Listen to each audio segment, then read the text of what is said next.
Marcos 1:36. Entonces, en nuestro último estudio dejamos a nuestro Señor en un lugar apartado, a solas con el Padre en oración, después de un arduo día de trabajo.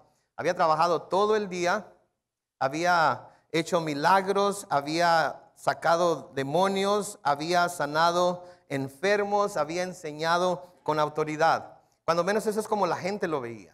Nosotros podemos ver al leer los pasajes que hemos estudiado que de hecho nuestro Señor Jesucristo primero enseñó con autoridad, después sanó enfermos, después echó fuera demonios, después hizo muchos otros milagros. Porque como vamos a ver aquí en las Escrituras, la principal misión de nuestro Señor fue el venir a predicar.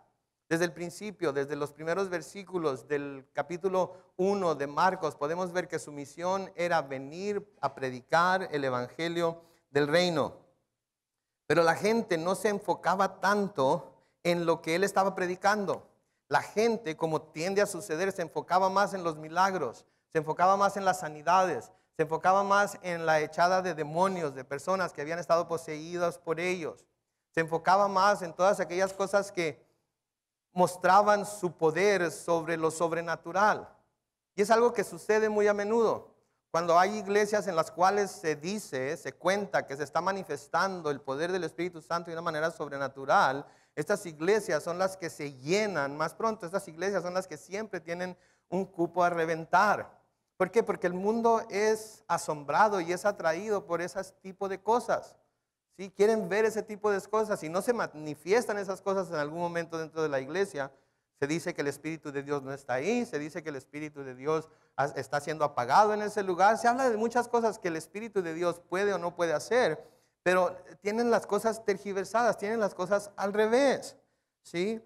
Se nos dice aquí mismo, noten en el versículo 36, que mientras él estaba allá en un lugar solitario orando, buscando al Padre, le buscó Simón y los que con él estaban.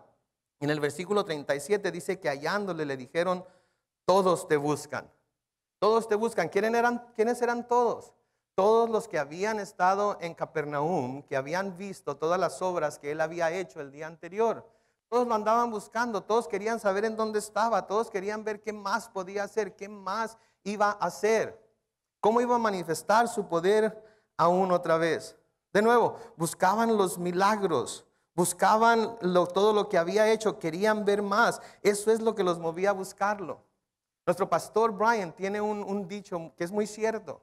De la manera en la que atraemos a la gente a la iglesia, va a ser la misma manera con la que vamos a tener que retenerla. Si atraemos a la gente a la iglesia con grandes producciones, con grandes nombres artísticos, con grandes milagros, con grandes prodigios, que son parte de la experiencia cristiana, no me vayan a malentender, no estoy diciendo que no tengan cabida dentro de la experiencia cristiana, pero si eso es con lo único que atraemos a la gente, entonces con eso es lo que vamos a tener que usar siempre para poder mantener a la gente aquí.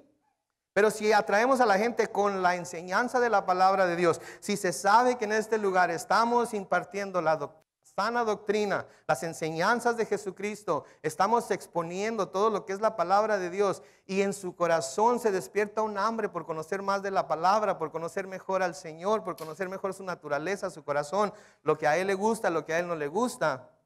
Entonces el deseo de conocer más acerca de Él y conocerle más a Él y de poder escudriñar su palabra y descubrir en ella todas las riquezas que en ella Dios tiene para nosotros, los va a mantener viniendo, los va a mantener creciendo, los va a estar fortaleciendo en la palabra, en el conocimiento de Dios, y eso los va a ayudar, les va a preparar para salir fuera de este lugar y ustedes a su mismo tiempo predicar el evangelio que aquí han estado recibiendo.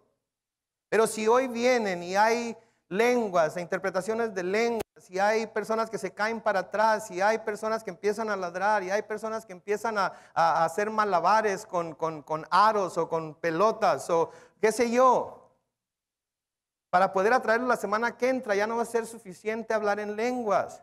Va a necesitar otras manifestaciones mayores todavía. La próxima semana ya no va a ser, ya no les va a satisfacer los malabares con pelotitas aquí y allá. Van a querer ver antorchas en las manos, tirándolas para arriba y para abajo. La próxima semana ya no va a ser suficiente eso. Van a querer sierras eléctricas en donde la persona que está haciendo malabares con ellas quizás se arranque una mano y puedan ver algo que los va a atraer y los va a llenar de sorpresa y de asombro por lo que se está llevando a cabo ahí. Pero déjeme decirle algo. Si la palabra de Dios, al escudriñarla y estudiarla, no los emociona, si al ver las verdades que encontramos en ella y al verlas manifestadas por medio del Espíritu Santo a nuestro corazón, nuestra mente, no nos emociona, entonces todo lo demás que nos puede emocionar jamás va a acercarnos más a Dios. Porque a través de la palabra es como Dios nos santifica, a través de la palabra es como Él se manifiesta, a través de la palabra es como Él nos enseña acerca de sí mismo. Por eso noten que en el versículo 38, Él les dijo, vamos a los lugares vecinos para que predique también ahí, porque para esto he venido. Una vez más el Señor reitera aquí que la misión principal que Él tenía era predicar el Evangelio y el acercamiento a los hombres del reino de Dios. De nuevo, las señales y prodigios tenían su lugar en la predicación del Evangelio, pero no son indispensables para que el mensaje cumpla su propósito. No son indispensables para que el mensaje cumpla su propósito. Tenemos muchas iglesias que tienen muchísima actividad, que tienen muchísimos ministerios, que producen servicios hermosísimos, música impecable, ¿sí? Luces y sonido, humo y todo lo demás. Y mucha gente va a esos lugares. Pero la predicación del Evangelio se ha relegado a una segunda, tercera y hasta cuarta posición.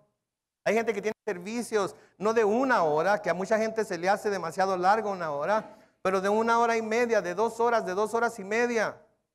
Y nunca se abre la palabra para exponerla. Nunca se abre la Biblia para hablar de ella. Nunca se habla de lo que Dios dice acerca del pecado, acerca del arrepentimiento, acerca del infierno, acerca de la gloria, acerca de todo lo que la palabra habla. Y la gente se va vislumbrada, se va asombrada por todo lo que pasó ahí, pero el corazón sigue igual. Conocí a una persona en Campeche cuando viajaba para Quicksilver. Y una vez llegué, ella sabía que yo era cristiano, y llegué a la fábrica a la que iba a visitar allá en Campeche. Y llegué al lugar en donde ella trabajaba, que era en la impresión de las playeras de Quicksilver. Y me dijo, ay, hermano Carlos, qué bárbaro, qué servicio tuvimos anoche. Sí, hermana, ¿qué le dijo Dios? No, cállese, qué bárbaro. Mis hijos y yo terminamos sudados todo de tanto danzar, de tanto brincar, de tanto clamar a Dios, de tanto hacer. Pero ¿qué le dijo Dios a su corazón? No, el Espíritu, qué bárbaro, hermano, hubiera estado usted ahí. Pero no pudo decirme, ¿qué le dijo Dios a su corazón? ¿Qué le habló a su corazón? ¿Qué le reveló acerca de sí mismo? ¿Qué salió sabiendo acerca de Dios que no sabía cuando llegó? No me pudo decir nada. ¿Saben qué? La semana siguiente iba a ir y si no terminaba igual de sudada, si no terminaba igual de cansada, si no miraba lo mismo, se iba a decir que el Espíritu había dejado ese lugar. E iba a tener que ir a buscar otro lugar en donde se manifestara de la misma forma. El Señor les dijo aquí, vamos a los lugares vecinos para que predique también ahí, porque para esto he venido. De nuevo, el Señor Jesucristo nos dice muy claramente que a todos los que vayan a predicar el Evangelio a donde nunca lo han predicado, los van a seguir señales, milagros y prodigios. Esa es una realidad. Lo creemos, lo recibimos. Es más, como dicen en algunas iglesias, lo declaramos que es cierto. Pero dice a los que vayan a predicar el Evangelio. Y primero tienen que ir predicando el Evangelio como lo hizo Pablo y después las señales y prodigios van a seguir para confirmar que lo que se está predicando es la verdad. Pero no es lo uno y lo otro después. De nuevo, miren, no me malentiendan. Hay iglesias que tienen ministerios que para alimentar a los que están en la calle, que para ayudar a esto, que para ayudar al otro. ¿De qué le sirve a alguien que se le llene el estómago de comida física Si ese mismo día se le va a llamar a cuentas y va a tener que comparecer delante de Dios y el corazón no está ocupado por Cristo Jesús, va a estar contento porque le llenaron el estómago. Y luego la eternidad en el infierno, ¿quién lo va a salvar de eso? El ejército de salvación, la organización del ejército de salvación es un claro ejemplo de esto. El ejército de salvación se fundó para, como dice el mismo nombre, llevar al mundo el mensaje de salvación. Pero empezó a ocuparse de tantas otras cosas, empezó a hacer tantos otros ministerios, que ahora el mensaje de salvación ya no se predica.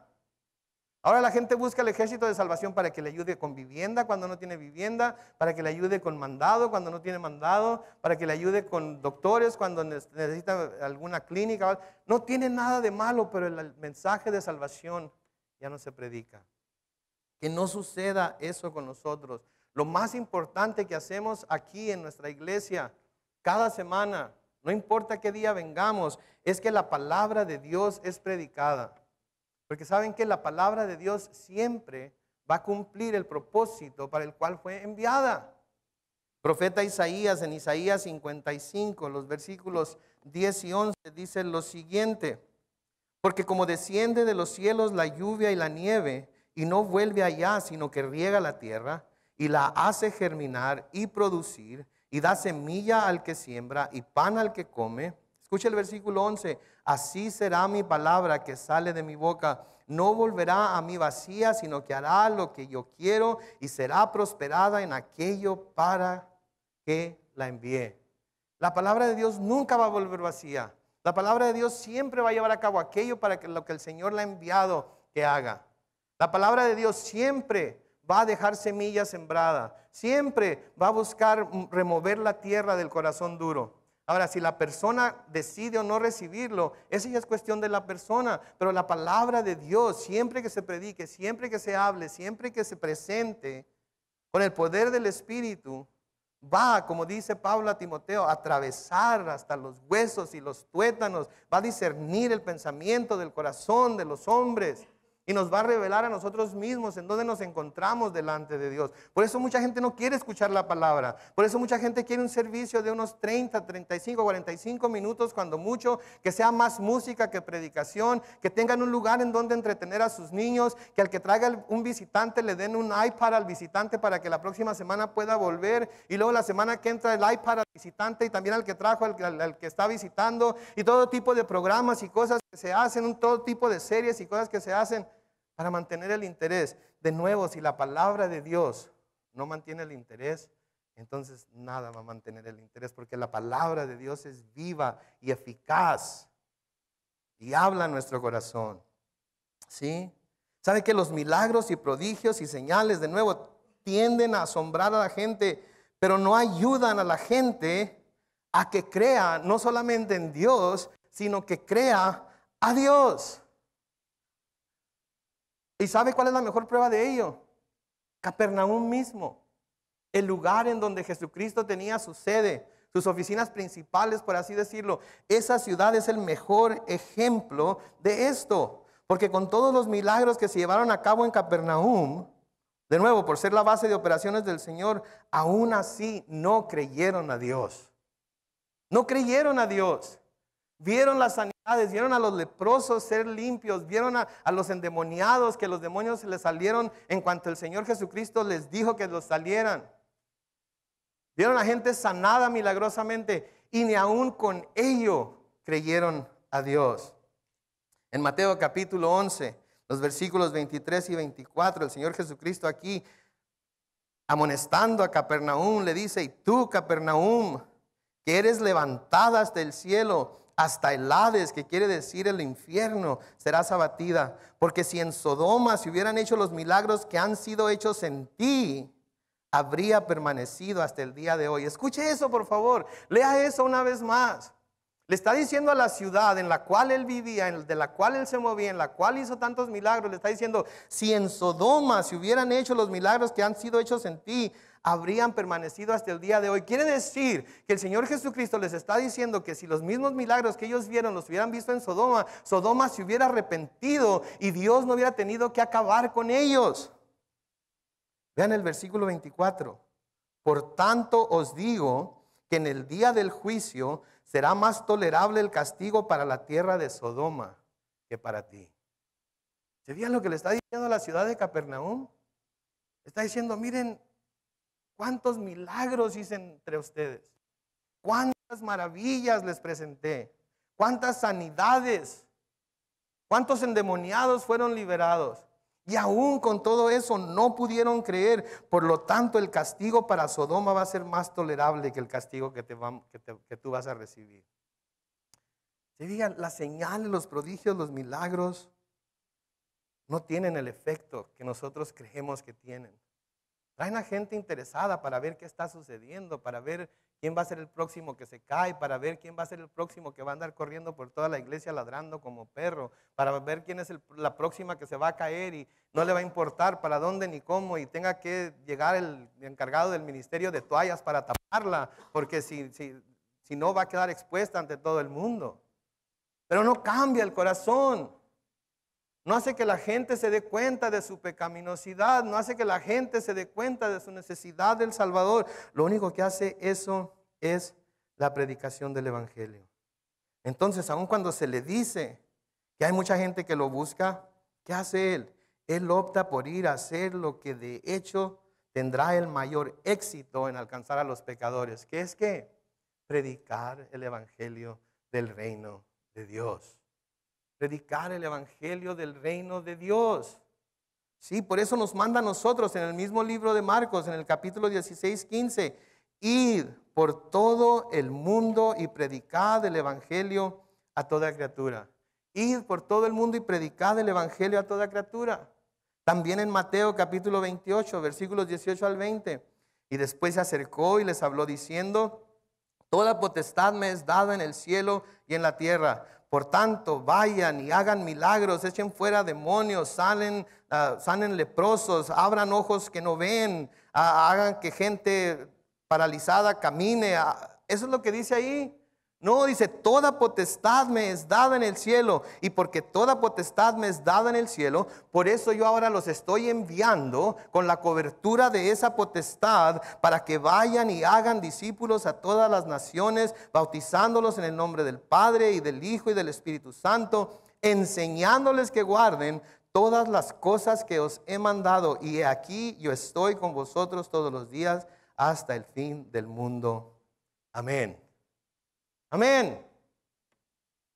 Yo tengo toda la autoridad, de manera que con esa misma autoridad yo los envío a ustedes a predicar el Evangelio.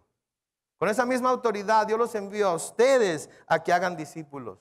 Con esa misma autoridad yo los envío a ustedes a que le enseñen a todas las naciones que guarden todas las cosas que os he mandado. ¿En dónde es en donde tenemos todas las cosas que Jesús nos ha mandado? En la palabra, en las escrituras. ¿Saben qué? Ahorita ustedes no están aquí para escuchar un sermón, que lo están escuchando. Al menos para algunos se sienten como que es un sermón, ¿verdad? Pero es más que eso. Ustedes ahorita están siendo discipulados. Ustedes ahorita tienen la posición de discípulos.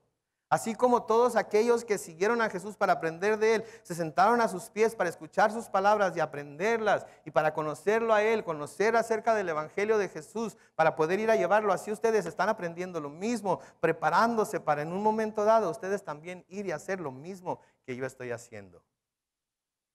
No sé a qué grado, no sé en qué capacidad, no sé qué tan profundizados, pero esto mismo que yo estoy haciendo aquí ahorita es lo que ustedes deben de salir aquí y buscar hacer fuera de estas cuatro paredes. Todos somos discípulos de Cristo. Todos aprendemos de Él. Y lo que les digo a sus discípulos en aquel entonces queda todavía, es válido todavía para nosotros. No nos ha dicho el Señor Jesucristo que nos detengamos, que dejemos de hacerlo. Nos dice, he aquí yo estoy con vosotros todos los días hasta el fin del mundo para que hagan lo que les estoy enviando a hacer. ¿Ya llegó el fin del mundo? No. Entonces, mientras el fin del mundo no llegue, nosotros tenemos que seguir haciendo lo que el Señor Jesucristo nos ha enviado a hacer, que es predicar el evangelio. Y de nuevo, no tiene nada de malo alimentar a los pobres, ayudar a los menos afortunados, ofrecer todo tipo de ministerios que ayuden al crecimiento espiritual de los creyentes, etcétera, etcétera. Pero no podemos dejar que todo eso nos distraiga de nuestra misión principal, que es predicar el evangelio. ¿Qué es la predicación? Porque aun para muchos la predicación es una locura, eso es lo que Dios ha escogido para salvarnos a nosotros y para salvar el resto del mundo. Lean conmigo lo que dice Pablo en 1 Corintios capítulo 1, los versículos 18 al 21. Porque la palabra de la cruz es locura a los que se pierden, pero a los que se salvan, esto es a nosotros, es poder de Dios. Pues está escrito: destruiré la sabiduría de los sabios y desecharé el entendimiento de los entendidos. ¿Dónde está el sabio? ¿Dónde está el escriba? ¿Dónde está el disputador de este siglo? ¿No ha enloquecido Dios la sabiduría del mundo? Pues ya que en la sabiduría de Dios el mundo no conoció a Dios mediante la sabiduría, agradó a Dios salvar a los creyentes. ¿Por qué? Por la locura de la predicación. Es una locura para el mundo lo que predicamos, es una locura para el mundo que predicamos. El hecho de que nos arriesguemos a ir a predicar la palabra y que nos arriesguemos a que se nos juzgue de locos y que nos hagan sentir como que somos unos ridículos y todo lo demás. Es una locura que lo hagamos. Pero es a través de ello que el Señor nos ha salvado a nosotros, y es a través de ello que el Señor va a salvar también a todos aquellos que escuchen el mensaje, lo reciban y respondan positivamente a él. Versículo 39 de Marcos 1 dice: y predicaba en las sinagogas de ellos en toda Galilea y echaba fuera demonios. Noten el orden otra vez. Y predicaba en las sinagogas de ellos en toda Galilea y echaba fuera demonios. ¿Sí? ¿Cuál era lo principal? El predicar. Pero ¿qué es lo que vemos en muchas campañas? ¿Qué es lo que vemos en muchas de esas carpas que se levantan y esas presentaciones que se hacen? Campaña de sanidad, campaña de milagros, campaña de esto, campaña de esto otro. ¿Y el evangelio? Y la predicación del evangelio, la predicación de las buenas nuevas contrastadas con las malas nuevas. ¿Sí? ¿En dónde lo dejamos? ¿En dónde queda? No podemos relegarlo a segundo lugar. Es lo que debe de tener el primer lugar. Entonces él predicaba y echaba fuera demonios. Era como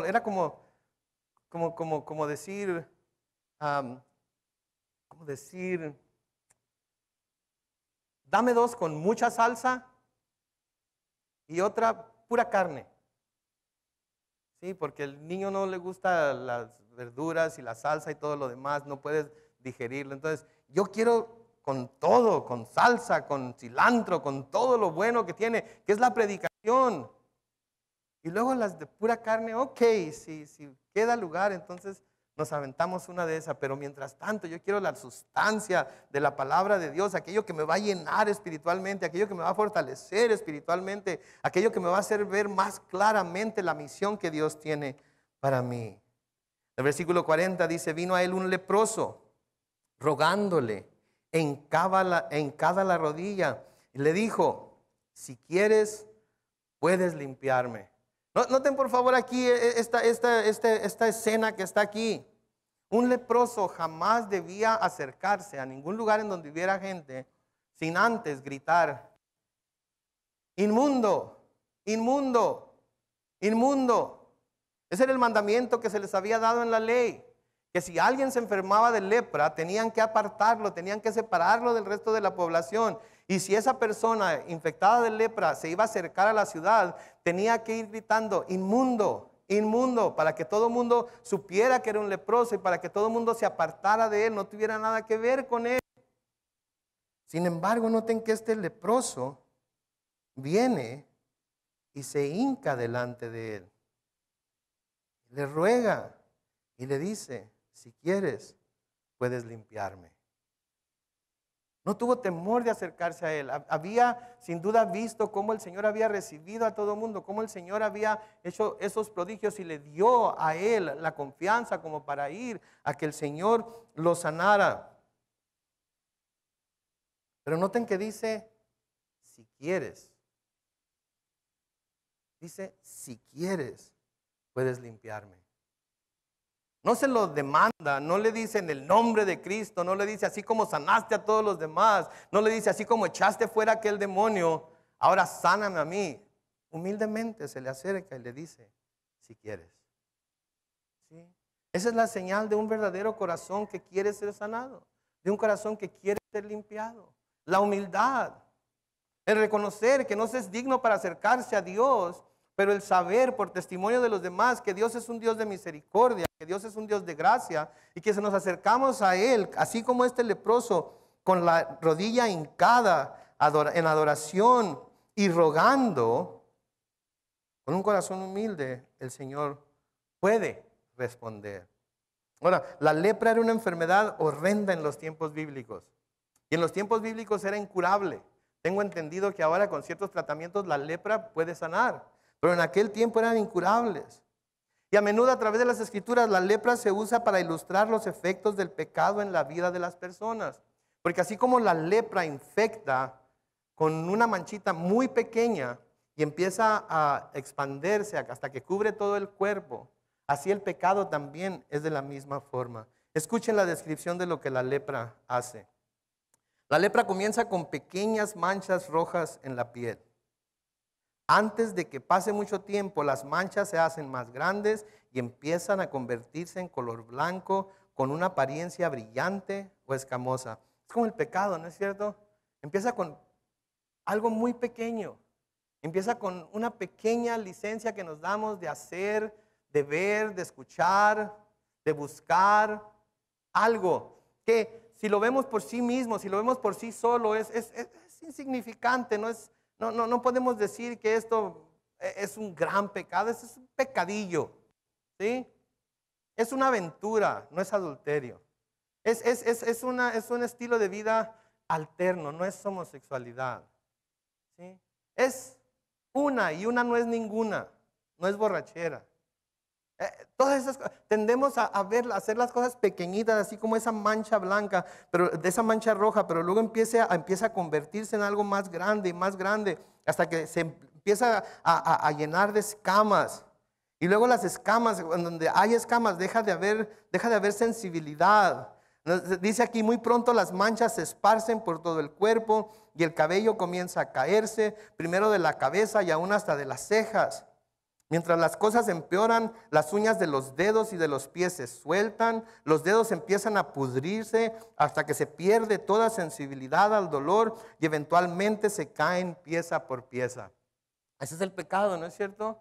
Primero como que nos sentimos así, la regué, no debí haberlo hecho, voy a tener que pedir perdón, Señor, perdóname por favor. Y luego se nos presenta la oportunidad otra vez y yo que había dicho que ya no más. Y luego se nos presenta la oportunidad otra vez y bueno, pues digo, ya van 3 veces que lo hago y Dios no me ha dado un rayo para partirme, así es que a lo mejor ni le importa. Ok, pues vamos a echarnos de cabeza de una vez, ¿verdad? Y finalmente anda uno de nuevo en el mundo, haciendo todas las cosas que hacía antes y peores todavía. Y ya no hay ninguna sensibilidad en el corazón al Espíritu que nos llama y nos dice, hey, estás regando. Tú sabes que eso no está bien. Tú sabes que no deberías de estar yendo a esos lugares. Tú sabes que no deberías estar viendo esas cosas. Tú sabes que eso está mal. Pero ya está tan escamado, está tan lleno de escamas el corazón, está tan endurecido, está tan podrido ya, está cayéndose a pedazos, ya no siente nada. Ya no hay ningún dolor, ya no hay ninguna tristeza, ya no hay ningún sentir de que debemos arrepentirnos. Pues últimamente así son las cosas. Ayer, por casualidad, estaba cambiando los canales de la televisión. Llegó a un lugar en donde estaba una banda, no sé ni qué banda era, pero lo que pusieron ahí en la pantalla decía, fulano de tal defiende sus infidelidades. Me puse a pensar, caramba, la televisión fulano de tal defiende sus infidelidades. Y pues, curioso como soy, decidí dejarlo para ver qué era. Era un camarada que yo no conozco, pero canta con una banda, y sus palabras casi exactas fueron estas: pues uno es hombre y pues lo van a ver con viejas por ahí, hombre. ¿Para qué le hacen tanto argüende? Mientras no me miren con un vato. ¿Se fija usted? El pecado ya no, ya no hay ni una reacción negativa al pecado, ya no hay ya no hay ya no se ve el pecado como algo feo, como algo que, y si me llegan a ver, si me llegan a descubrir, pues digo, lo que va a pasar, va a pasar. Y cuando uno vuelve a caer en el pecado, cuando uno se mete de nuevo en el pecado, es lo que pasa, así como con la lepra.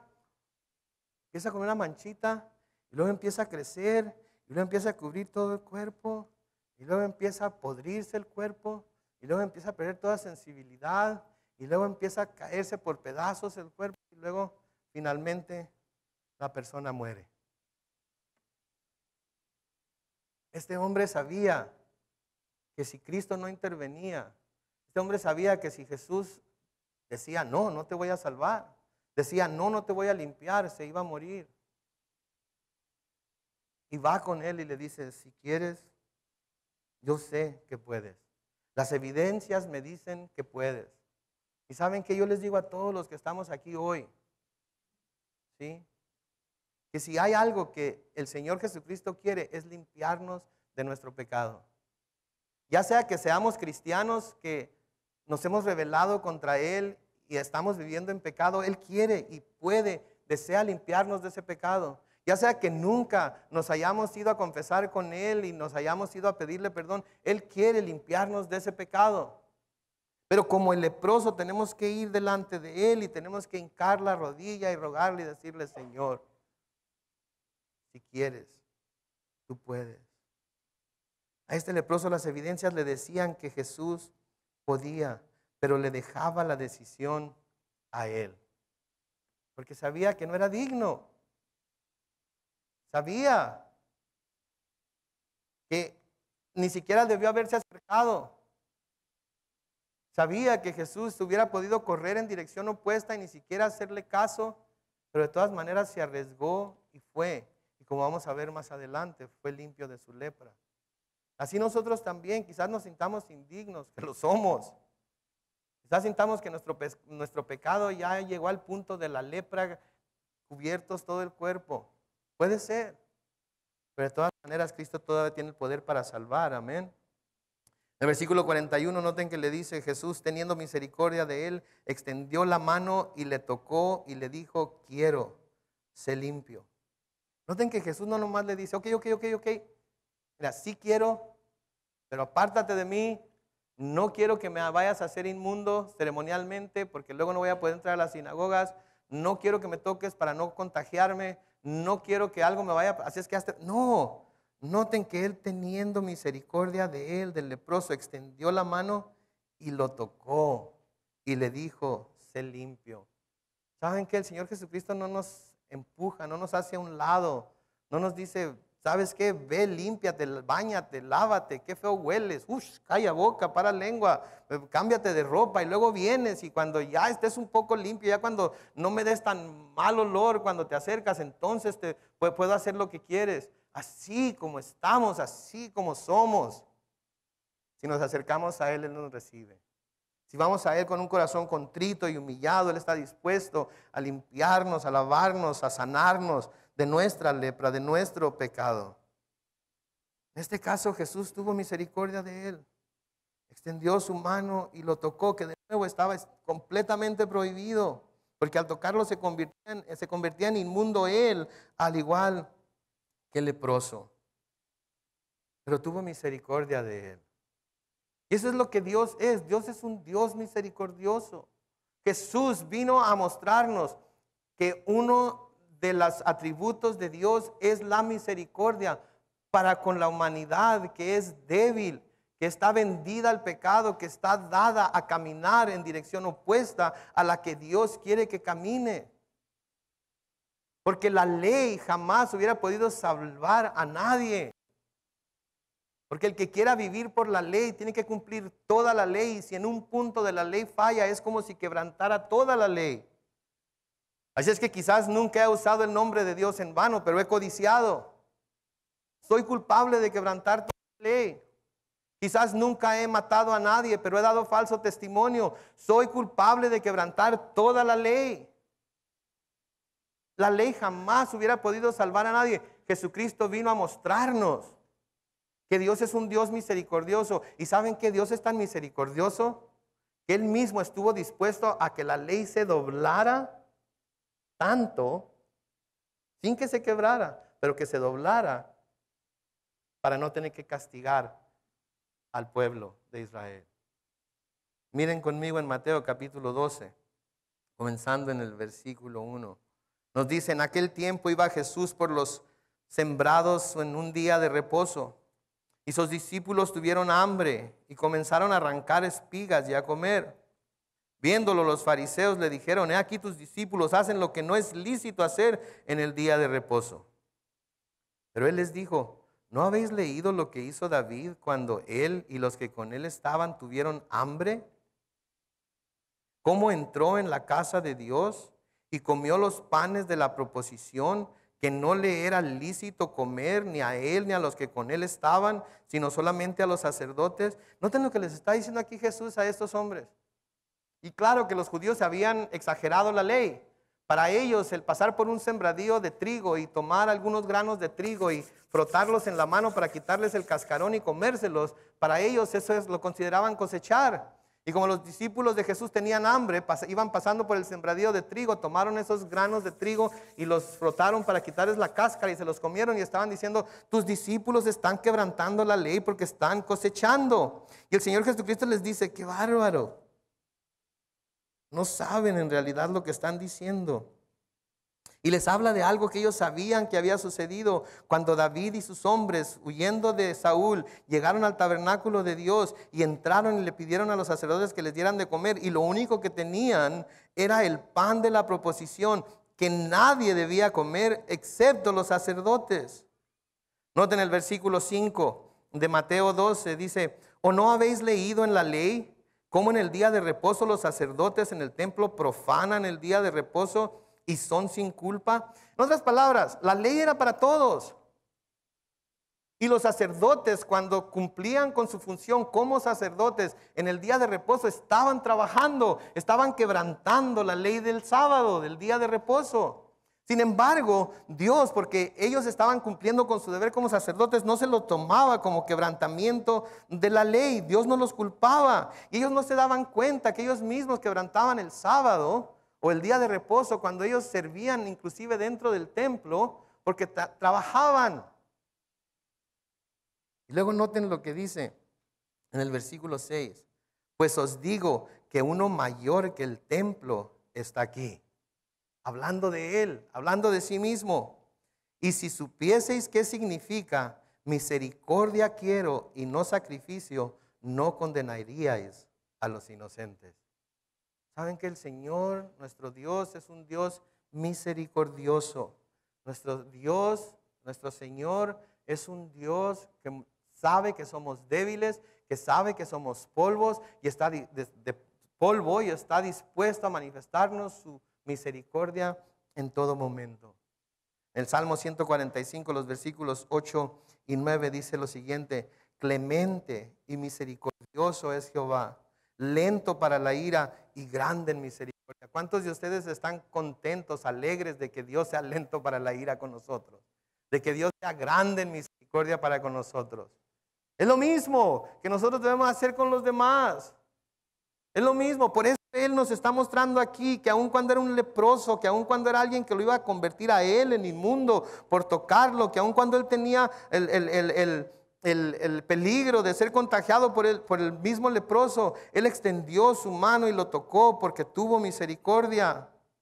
Bueno, dice el versículo 9 del Salmo 145, es Jehová para con todos y sus misericordias sobre todas sus obras. Él es misericordioso sobre los justos, que han sido hechos justos por la sangre de Cristo, y sobre los injustos también, porque si no fuera misericordioso con los injustos, ya nos hubiera llevado a todos los justos y la ira de Dios ya estuviera derramándose sobre el mundo. El hecho de que todavía no esté sucediendo nos muestra cuán misericordioso es Dios, porque miren todas las cosas tan horrendas que están pasando en nuestro mundo y Dios aún sigue con paciencia esperando que el mundo se arrepienta y se vuelva a Él. En Lamentaciones 3, versículos 22 y 23 dice: por la misericordia de Jehová no hemos sido consumidos, porque nunca decayeron sus misericordias. Nuevas son cada mañana, grande es su fidelidad. ¿Se da cuenta? Cada mañana cuando usted se levanta, las misericordias que Dios le da, las misericordias que Dios le muestra, no son lo que quedó del día anterior. ¿Sí? No es como que ya Dios derramó tanta misericordia sobre usted que ya le queda tanto así nada más. Así es que este día vale más que se comporte bien, este día vale más que ande derechito, este día vale más que se cuide. No, dice que nuevas son cada mañana. Cada mañana comenzamos con una nueva dotación, como decía Chabelo, en familia, con una nueva dotación de misericordia. Como que les estoy diciendo qué edad tengo, ¿verdad? No, me contaron, me cuentan mis tíos. ¿Y sabe qué? Esa misma misericordia que Dios tiene para con nosotros es la misma misericordia que nosotros debemos tener también. Si Dios es misericordioso para con nosotros, nosotros debemos ser misericordiosos para con los demás. Ay, pero es que están leprosos. No importa. Ay, pero es que ya huelen mal. No importa. Ay, pero que se están deshaciendo, mira, se están cayendo en pedazos de lo pecaminosos que son, de lo pecadores que son. Andan en lugares que yo nunca andaría, hacen cosas que yo nunca haría, dicen palabras que yo nunca diría, se comportan de una forma que yo nunca me comportaría. ¿Cómo quieres que vaya y les diga? ¿Cómo quieres que los toque? De la misma manera que Jesucristo lo hizo con el leproso. Con misericordia, con bondad, con gracia. En Miqueas 6:8, el profeta nos dice: oh hombre, Él te ha declarado lo que es bueno. Hablando de Dios, Él te ha declarado lo que es bueno. ¿Y qué pide Jehová de ti? Solamente hacer justicia y amar misericordia y humillarte ante tu Dios. ¿Quieren saber la voluntad de Dios? Hagan justicia, pero no la justicia que ustedes quieren aplicar al resto del mundo, sino la justicia que Dios trae a nosotros. ¿Dios los ha tratado con justicia a ustedes? Sí, los trató justamente. ¿Saben por qué? Porque vio su calidad de seres humanos débiles. Vio nuestra calidad de seres humanos débiles y no nos dio lo que merecíamos. Nos dio lo que necesitábamos, que es su gracia y su amor. Entonces, si Él tiene misericordia para con nosotros, nosotros debemos tenerlo también para con los demás. Noten, Jesús sana a este leproso, pero una vez más, fue porque Él, Jesús, quiso hacerlo, fue su voluntad. No solo vio la fe del leproso, sino que fue su voluntad hacerlo. El leproso no lo forzó. El leproso no le dijo: si no me sanas a mí, como has sanado a todos los demás, vas a ser alguien injusto. El leproso, sintiéndose indigno, vino y dijo: si quieres, puedes. El apóstol Juan, en 1 de Juan 5, versículos 14 y 15, nos dice: y esta es la confianza que tenemos en Él, que si pedimos alguna cosa conforme a su voluntad, Él nos oye. Y si sabemos que Él nos oye en cualquiera cosa que pidamos, sabemos que tenemos las peticiones que le hayamos hecho. Pero ¿cuál es la primera condición? Que pidamos cosas conforme ¿a quién? A su voluntad. ¿Y saben cómo podemos estar seguros de que siempre vamos a pedir cosas de acuerdo a su voluntad? Teniendo una comunión, teniendo compañerismo, teniendo una relación cercana con Él, conociendo la mente y el corazón de Dios a través de la palabra y sabiendo lo que le agrada y lo que no le agrada. Si yo ando por ahí en la calle, como dice mi mamá, de yo lo vi, nadie me lo contó, y le digo: Señor, por favor, que no me vaya a ver nadie de la iglesia.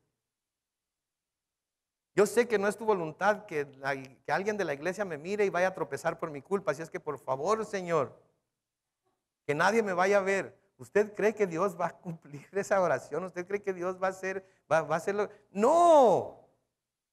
Porque así como no es su voluntad que yo haga tropezar a alguien y caer por mi comportamiento, no es su voluntad que yo ande en los pasos que ando. Y al contrario de ayudarme para que nadie me vea, ¿sabe qué va a hacer? Va a exponer mi pecado, como lo hemos visto hacerlo una y otra vez con muchos otros hombres de Dios, que por alguna razón u otra han descuidado su corazón, que por una razón u otra han sido tentados y han caído en el pecado, y Dios no puede dejar que se salgan con la suya. Tenemos entonces que aprender a pedir de acuerdo a su voluntad, y la manera de conocer su voluntad es teniendo esa relación cercana con Él. Versículo 42 de Marcos 1 dice: y así que Él hubo hablado, al instante la lepra se fue de aquel y quedó limpio. Noten, al instante la lepra se fue y quedó limpio. Entonces le cargó rigurosamente y le despidió luego y le dijo: mira, no digas a nadie nada, sino ve, muéstrate al sacerdote y ofrece por tu purificación lo que Moisés mandó para testimonio. Ofrece lo que Moisés mandó para testimonio a ellos. ¿Saben qué? Esta ley que vamos a citar aquí fue dada a Moisés mucho tiempo atrás. Pero ¿saben qué? Nunca se había llevado a cabo porque nunca había habido la sanidad de un leproso. Al único que vemos en el Antiguo Testamento que era leproso, que fue sanado, ¿sí?, después de Miriam, que nada más le salió lepra en una mano y Dios la sanó inmediatamente, fue a Naamán, el rey de los asirios, ¿se acuerdan? Y no era judío, así es que no tenía por qué ir al templo a cumplir con la ley. Pero este es el primer leproso desde entonces que es sanado en Israel. Y ahora los sacerdotes iban a tener, si este hombre hacía lo que el Señor Jesucristo le dijo que hiciera, los sacerdotes iban a tener un testimonio más y muy poderoso de que Jesús era el Mesías. Porque lo que un leproso debía hacer después de haber sido limpio es ir al templo. Levítico capítulo 14 versículos 1 al 7 dice: y habló Jehová a Moisés diciendo: esta será la ley para el leproso cuando se limpiare. Será traído al sacerdote y éste saldrá fuera del campamento y lo examinará. Y si ve que está sana la plaga de la lepra del leproso, el sacerdote mandará luego que se tomen para el que se purifica 2 avecillas vivas, limpias, y madera de cedro, grana e hisopo. Y mandará el sacerdote matar una avecilla en un vaso de barro sobre aguas corrientes.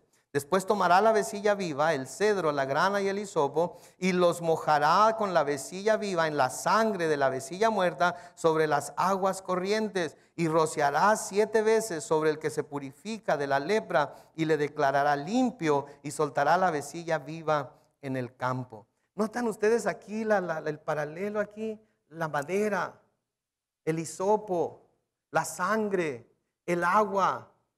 ¿Se dan cuenta? El agua de la palabra, la sangre de Cristo, la madera, la cruz, el sacrificio que se tenía que hacer, el rociar al que había estado enfermo de lepra con esa sangre, y entonces se declaraba limpio. Si este leproso hubiera hecho lo que Jesús le dijo que hiciera, él hubiera dado el testimonio más grande y más fuerte a los sacerdotes de que Jesús era el Mesías. Pero no lo hizo. No lo hizo. ¿Y saben qué? No estoy muy seguro yo que ese no haya sido el plan de Dios. Porque Dios iba a revelar a Jesús como el Mesías a su tiempo. Nadie iba a forzar su mano. Los demonios querían que Él se diera a conocer. Sus hermanos querían que Él se diera a conocer. Pero Jesús les dijo: todavía no es mi tiempo. Iba a llegar el momento en el que eso iba a suceder. Pero noten lo que hace en el versículo 45. Pero oído él, comenzó a publicarlo mucho y a divulgar el hecho, de manera que ya Jesús no podía entrar abiertamente en la ciudad, sino que se quedaba fuera en los lugares desiertos, y venían a él de todas partes. ¿Ve usted? El leproso no se quedó callado. Tenía que hablar. Tenía que decir: miren, estaba leproso y miren ahora mi piel. Está tan tersa y tan lisa como la de un niño. Estaba todo lleno de escamas, mis dedos estaban cayendo a pedazos, mis dientes estaban ya cayéndose, estaba calvo, era una llaga completa y ahora estoy limpio. No podía quedarse callado. Es curioso, ¿no? Que el Señor Jesucristo tenía que callar a los demonios y le encargó a este leproso que no hablara y no se pudieron quedar callados. Y a nosotros nos manda que hablemos, nos manda que proclamemos las buenas nuevas del Evangelio, nos manda que vayamos y le digamos a todo mundo que está fuera de este lugar. Y no todos. Las estadísticas nos dicen que el 2% de ustedes sí lo hacen.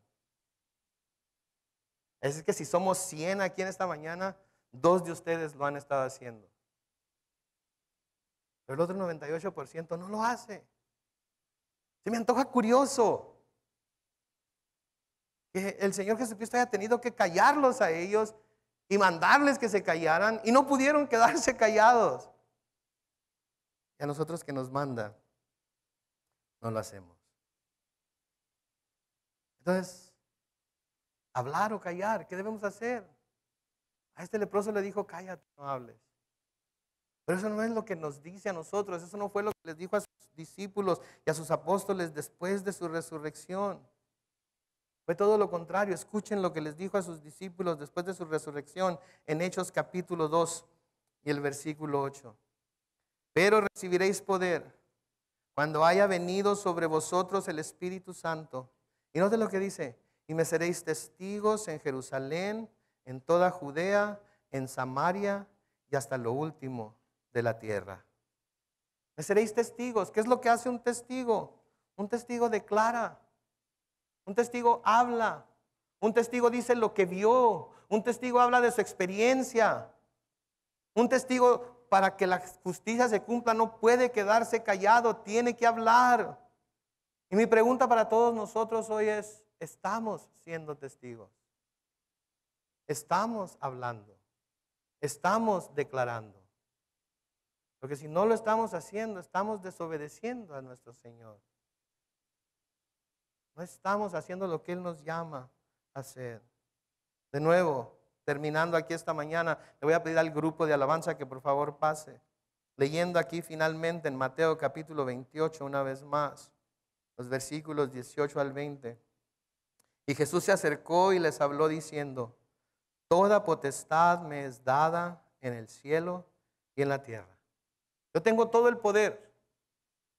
Todo el poder que hay en el cielo, todo el poder que hay en la tierra es mío. Me ha sido dado a mí. Yo lo tengo.